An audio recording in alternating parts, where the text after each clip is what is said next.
Hello everybody, welcome to WhatCulture Gaming. I'm Scott and this is the PlayStation 5. I've been lucky enough to play it for the last few weeks and I must clarify that it is pre-launch hardware, so take everything that I'm about to say under the proviso that, things can be patched, some features can be added, things might be a little bit different on launch, but the vast majority of the most interesting parts about the PlayStation 5 I can thankfully break down. So what differentiates it from the PS4? Honestly, kinda everything. Sony have completely redesigned the UI and how you interact with games on the system. There are cool innovations that push you towards seeing more of your games than ever before, and thanks to the SSD hardware, everything is lightning fast. The PS5's UI is way more visually focused. The thing that'll hit you up front is just how much game art is present and correct. Hovering over any title just brings up a giant image for whatever that's going to be. In my case, it's obviously Astro and Spider-Man and various backwards compatible titles, which I'm going to get to the backwards compat stuff in a sec.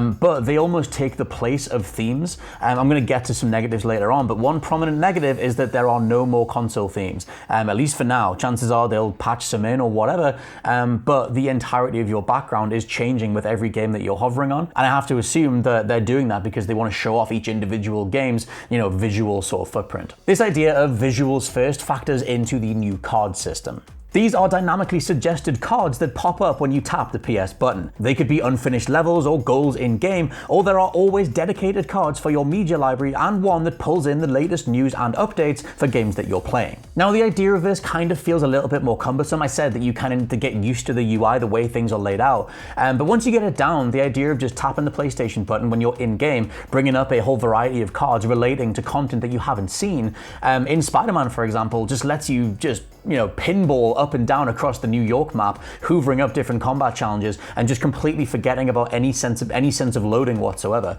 In Spidey, it let me just hoover up essential combat upgrades that I needed within about 15 minutes or so, just going up and down the entire map in seconds, playing a hell of a lot faster, not having to worry about traversing, about getting from A to B. And even if you go across to something like Astro, you can just jump into those specific levels, mopping up collectibles that you missed, things like that. It's that whole general idea of just discarding loading is very much present and correct with the games that they've at least given me to play for now.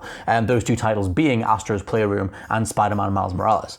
Those games, highlight the idea of what it would be like in the future to have a medium without loading. The idea of just whatever you want to play, whether it's replaying a boss battle or you just want to dive into your favorite level or set piece from the end of a game, just being selectable from a menu and then just diving back in. I love the idea of that, and I hope that as many devs as possible take that and run with it. Basically, I love the idea of building an entire system on the UI side, the firmware, the hardware side, building an entire console that is directly made to encourage you to see as much of a game as possible. I think that it's been, it was a hell of a statistic from Kotaku, I think back in sort of 2014-ish, where it was, 90% of all players don't finish their games. And even something like Red Dead Redemption 2 has a minuscule completion percentage. I love the idea of Sony just pushing towards that and just saying, look, if we bake this into the UI, chances are when you push the PlayStation button and you see all these other goals that you could be getting on with, and they're accompanied by percentages and things like that, you might just dive in and finish that level that you didn't before. You might see some Easter egg secret reference or whatever it is that you didn't get to before. Personally, I think this is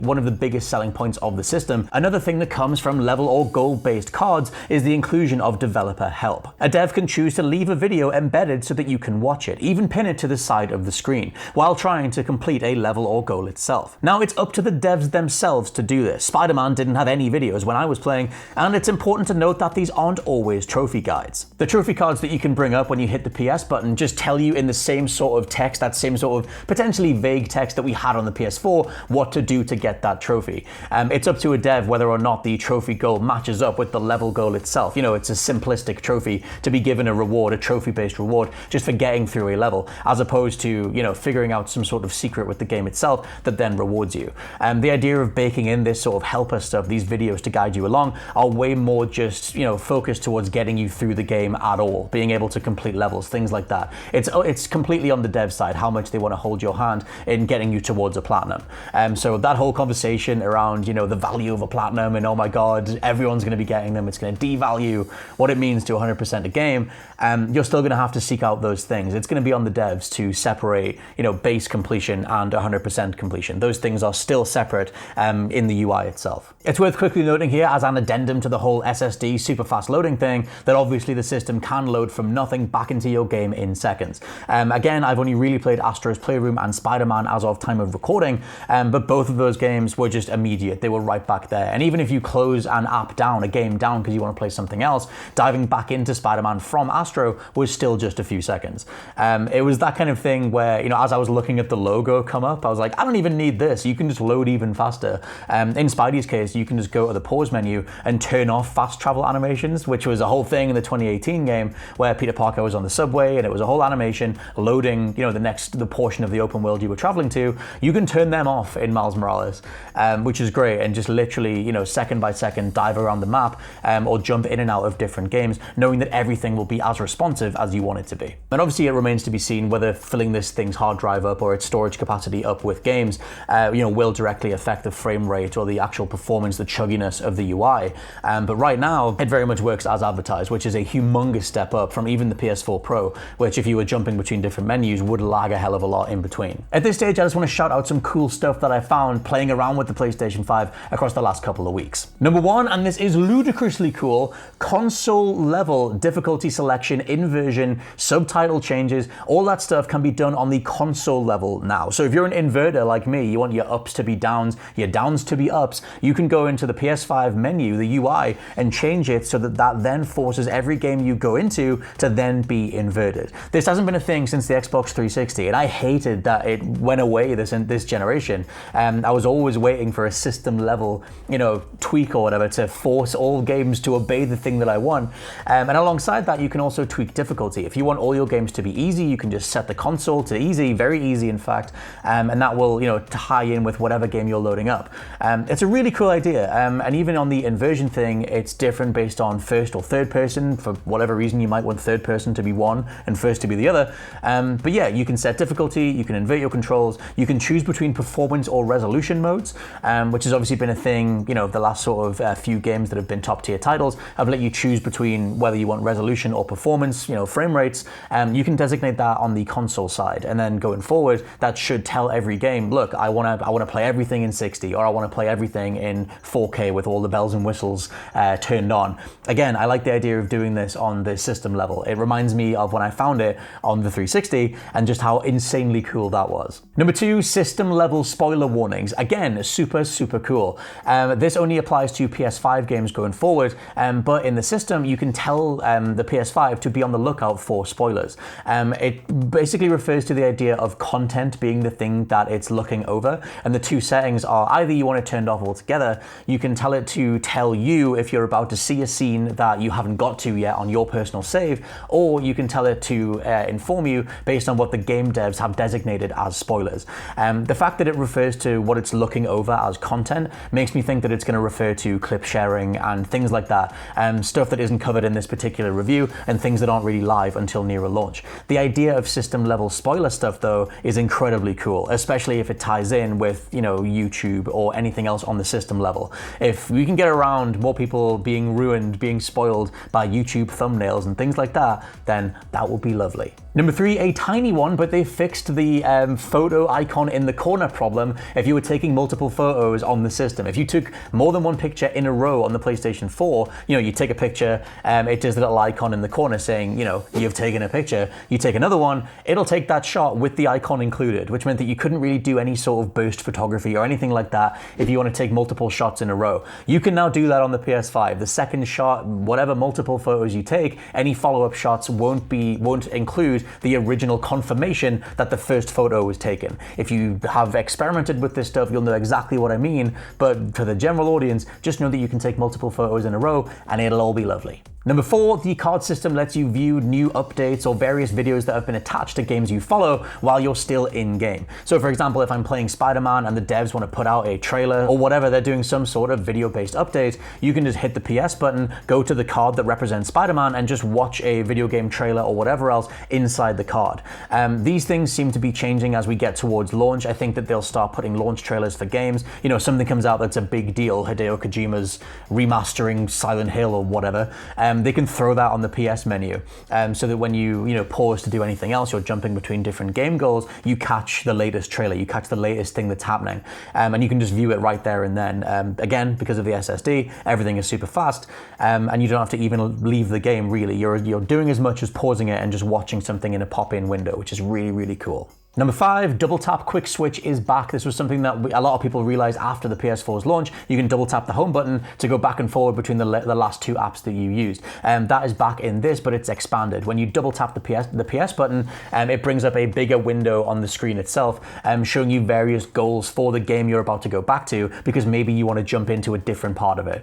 Again, it ties into that whole completion side of things, and maybe encourages you to try out a part of a game that you maybe weren't going to initially go back to. It's worth pointing out with this that when I did the quick resume thing using Astro's Playroom, it kind of tied in with the card system and it would restart the whole level. I guess it's because it thought I was retrying the whole goal that I was selecting from the quick switch menu, as opposed to double tapping the button and jumping back into Spider-Man just put me back to exactly where I was, unless I chose to go somewhere else. Number 6, some awesome accessibility settings. There are a ton of additional options here that will clearly cater to a much wider variety of gamers. Invert screen colors, text size options, reducing motion blur. You can even customize the DualSense's vibration intensity, how pressurized the triggers are, or make it so that the PlayStation home button is more responsive. Number 7, all the trophies that you get now come with an attached auto-recorded video and a picture taken. The picture taken was on PlayStation 4, but whenever you go into the media library, now you can relive the last few seconds of you getting a particular trophy. You can turn these things off if you don't want to take up your storage space, but it's kind of cool going back in and just watching you victoriously do some insane 50-hit combo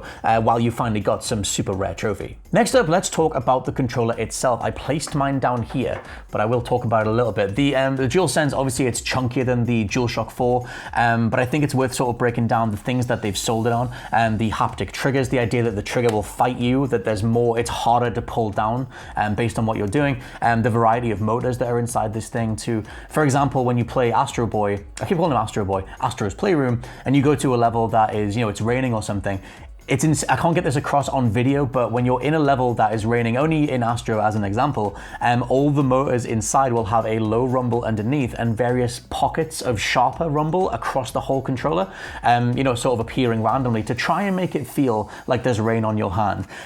For the most part with things like this, I can always see what they're going for. Astro is the game that is built into the PlayStation 5, and that game is set up to absolutely just sell everything that this thing can do, from the gyroscopes to the touchpad, to the triggers themselves. They're cool, it's fine. I kind of put this stuff in the gimmick bracket overall because I think the vast majority of us are here for just sheer responsiveness of overall buttons, controls, analog sticks, things like that, control schemes in general. But in regards to how much it interfaces with something like Astro Boy, it does elevate the overall experience in regards to, oh my god, we're on the cusp of this new generation, this new technology, and just seeing what different devs have put together. Like I said, the only 2 games that I've played for now are Astro and Spidey, but even in Spidey's case, when you're pulling the trigger down to sort of like thwip for the next swing, it is a little bit tougher because I guess you are depressing a button to then take the shot. When you charge up as Miles Morales, when you're going to do an electric charge and punch somebody with an electric punch, the controller will vibrate and crackle. You get that through the microphone that's in the system, or some of the smaller motor vibrations will come through to try and simulate the idea that you have this harnessing power you're about to unleash. Again, I wasn't blown away by this stuff, but it is really cool. I kind of like the idea, or I like the concept in practice. I want to see what someone like Hideo Kojima, Suda51, Yoko Taro, the more sort of wider-minded conceptual devs, I want to see what someone like Hideo Kojima thinks up with this. The idea of maybe the controller is haunted and it won't let you escape because you can't pull the triggers down fast enough, things like that. I'm sure devs will think of really cool ways to exploit this and use it. Exploit's not the word that I wanted. I meant cool ways to experiment, but you know what I mean. I think that stuff would be really, really cool. Another thing to mention is that this has a built-in microphone, so when you join voice chat or you just want to record a message or whatever, you can just talk into the DualSense itself. The quality is not great, as you might expect. Obviously, you're up against echo per room that you're in. You can go in the settings and change it though. You can turn the microphone level up, which in my case, I never found it to be completely satisfying, but if you just want a cheap way to not use a headset, jump into a party chat, send someone a message, it totally works for that. You can absolutely just dive in, do that stuff, and continue with your game. The overall sensibility of the PS5 is a sense of flow, like flow between games, flow between different parts of those games, and flow between the UI itself. I like the idea of just, if I need to reply to someone, bring up the menu inside a game, record something quickly, send it off, and then keep playing. I think that's a really, really cool idea. The last thing to note with the controller is that the share button over here is now the create button, which you can set for various different things in the menus. You can either have it, which is what I have, a single tap is take a photo, but now you can have a double tap to take a video. You can also change this to be in a easy video clips option, so that you double tap the button to start recording and then double tap it again to end recording. So if you know exactly what you're going for, it's, if you're a streamer, you're trying to upload something or put something on YouTube or whatever, I like that they have this stuff built in so that you know exactly what you want to sort of siphon off and then upload. The next console feature that is advertised as a big next-gen thing is 3D audio. Now, Sony did get out ahead of this and say as of, I don't know, like a month or two ago, that they actually haven't got the 3D audio ready, and it doesn't work, with your speaker setup in your general living room. However, 3D audio for now, because I just have to assume that they're going to patch in the home version, the home speaker version going forward, 3D audio that is available is done through the headset. You can customize it in the UI based on different heights. They sort of give you information saying that 3D audio, people experience it differently, they hear it differently, so you need to calibrate what level you want the middle sound to be, which is a weird way to phrase something, but you'll know what I mean when you start setting it up. And once that's sort of calibrated, the idea that, you would be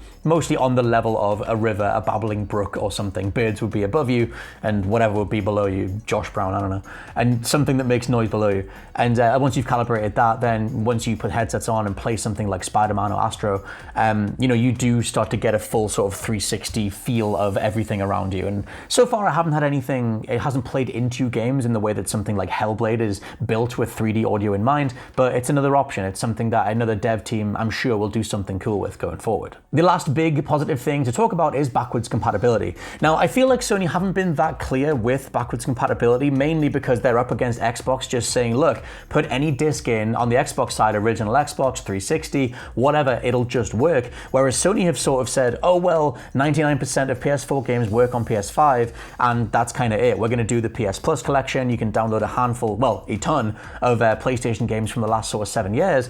But then for me, they never really fully clarified exactly how PS2, PS3 games would be accessible, which is to all say that once you have your account carried across, your game library carrying across, what they're classifying as 99% of all PS4 games are any games that were bought on the PlayStation 4. That might be obvious to some people, but it's worth clarifying. If you own a copy of something that was on PS2, Ape Escape, Dark Cloud, GTA 3, those things will work on the PlayStation 5, providing that you bought it from the PlayStation Store. I don't know what the PlayStation Store is like on the PS5, but that's also because I can't tell you about it yet. But point being that everything you already own from multiple previous generations, PS1 doesn't have any sort of foot on the PlayStation Store yet, but GTA, Dark Cloud, on the PS3, Uncharted, whatever, all those games will work on the PlayStation 5 because they worked on the PlayStation 4. They were emulated, they were brought up to speed on the PlayStation 4. So when they say 99% of PlayStation 4 games work on PS5, know that what they really mean is 99% of the overall library that you could access on PS4 will play on PS5. I think that's a very important distinction that, for me, they did not get across in the marketing whatsoever. And it's worth noting that if you want to play a souped-up version of Dark Cloud in 2020, you absolutely can. In terms of overall support, that 99% statistic, I think, it's going to modulate based on the more people get out there and the more people try to play various games on the system. I own a hell of a lot of games, and so when I scrolled down my library, I did see quite a lot, maybe 1 in 20, 1 in 30 would have a little error symbol in the corner saying it wasn't compatible with PlayStation 5. That might be a pre-launch thing, it might be something that was never going to come to PS5. One example was Pro Evolution Soccer, that just wasn't going to work. But it's on the publishers, it's on the devs to get stuck in, make this stuff work. The overall takeaway from the backwards compatibility side of it is that the vast majority just worked. I picked up my Ghost Runner save that I started on PS4 and played it on here, and then I just downloaded a whole bunch of random stuff. I downloaded old PS2 games, I was downloading Sonic Mania, I went back into Tekken 7. I just did a really wide swath of stuff, and all of those things just worked. The cloud saves came across. It was beautiful. So I think, like I said, they could have done a better job of clarifying that most of your legacy collection with PlayStation, if you've bought them again, will work on the new system. The problem is with physical backwards compatibility. I think it's a worthwhile distinction and something that they will hopefully work on going forward. Okay, very quickly, some negatives. There's not very many negatives with this system. The vast majority of stuff just came together exactly as I expected. However, I will point out, like I said earlier on, that I think the UI does take some getting used to. And they have sort of parsed things out that were in one handy menu on the PS4, to the point where I think that they could refine this more going forward. Again, pre-launch hardware, they might change stuff, but it sticks out. When you're used to just holding the PlayStation button and accessing trophy data, friends lists, even the rest mode stuff, and now you have to sort of hold the button, mount button across and whatever, tiny things, but changes that could be refined. The only other negative, which is something I mentioned earlier, is that there are no themes. I like my PlayStation themes, although at the same time, I respect what they're doing in regards to showing off art for each individual game. That stuff's really, really cool. The last two negatives are just bugs. I think it's just stuff that they'll fix going forward. But I did have a bug where the console couldn't close Spider-Man. It just sat on it for 20 minutes just saying closing game, just indefinitely. It was never going to do it.